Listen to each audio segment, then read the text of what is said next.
So, what's up, chopper fans? Been a while since I've done one of these. This is my mate Dan's sweet little Jenny shovel. I fit a Crispy Co hardtail on it a little while ago. Don't know if you all remember it. And it's come in to have a mudguard and a sissy bar made. So I will video and go through the process. But yeah, it's got a little lowbrow mount array on the back. They fit lovely. It's only a 4.5, so it is tight.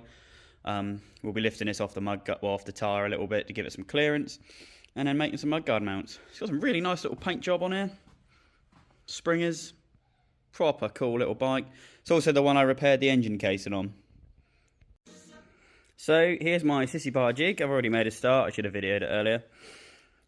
So this will be made out of stainless. The trick to doing stainless steel sissy bars, especially when you're bending around the tight radius, is to heat further than you think you need. It makes the bend so much smoother. Like, I've got a lovely round sort of radius on there and on this bend here. A lot of people will do it and they won't heat them enough, and you always get horrible kinks around the top and they look awful. So yeah, if you're making a stainless sissy bar, heat them a bit further around than you think. It's not going to hurt it. It's just going to make your life so much easier when you bend it.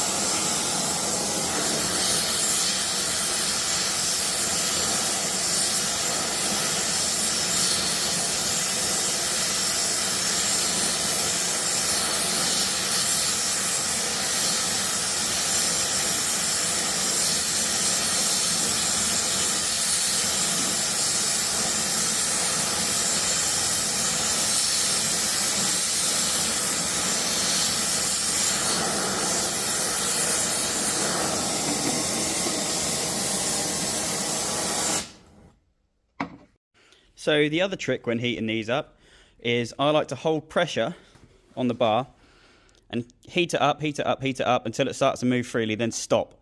Otherwise you'll end up burning into the metal, which looks a bastard. And then that way, you know, you've got just enough pressure, enough heat in there to bend it without having to melt into the metal. And there you have a symmetrical sissy bar ready to go in the mounts. I'll put these little bends in the end because it's got some lovely little mounts that Craig House has made for Dan. Nice little ones that will slot in, and if we leave them a bit long, it gives me a little bit of leverage to shorten it if it's a bit too tall. But yeah, and that's the basics of making a sissy bar. So the reason I put them little bends in the bottom is so they slot in here. The nice thing about having these is you've got adjustment, so you can move the sissy bar one way or the other. So if the mounts on the frame aren't straight, say, you can adjust the sissy bar side to side so it sits straight. Oh, not a very good picture, but yeah, you can adjust it side to side because there's a slot in it, so you can twist it that way and that way. Works really well, and they look a lot nicer than the conventional, just a straight bottom. And here it is all mounted up. I've just got to mount a rear light. Got a little stainless plate on there I've tacked on. I'll weld that on later on when we take it off for full welding. But yeah, it looks bloody lovely.